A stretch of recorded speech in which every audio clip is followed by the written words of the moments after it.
bitani dalil kan fitin ne di kadin na fansil bema nya fe kamen fo alignero mendo ikana kuma miriya tabi kasikun ka fo idi ko ke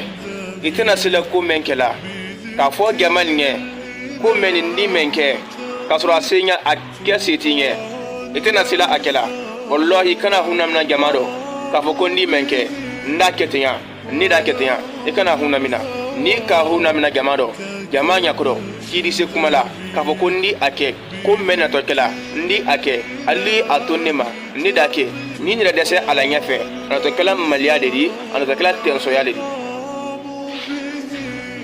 odo ngem fulay anyero mendo ni ka letina sala ko menkela ikana hunamina mosinge ni ka hunamina ana to kala men ni misale di adina ke tenso ya di adi ke sabudi landa ya mentre mol buluka alolma se mandi bolanda ya ufanala utopic manga utopic amanga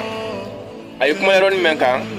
ibeke gamado ibeke rosesido hendi kele finge mo tere modo ko ni fitini do ko ni fitini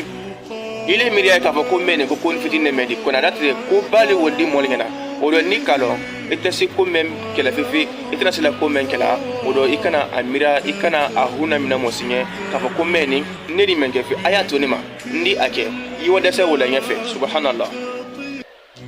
adi molla taydo hanni momme makan ka taydo adi molla susila hal momme silentrenya ko jonga ko men ko agba kaka ko adi doge kado makero rai ten so ya brana folo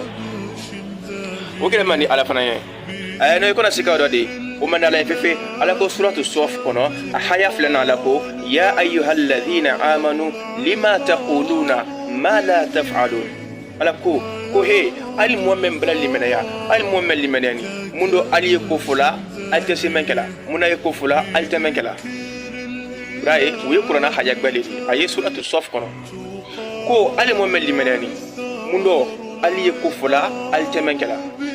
o de kana ko fo bibindo e kana ko gatemina ka fo ko ne ndi menke ye a hunamina jamado ye moy promise ye moy kedifa ilande ata molinge ka fo ko meni ndi menke ndi ake ye wada sa wala nyefe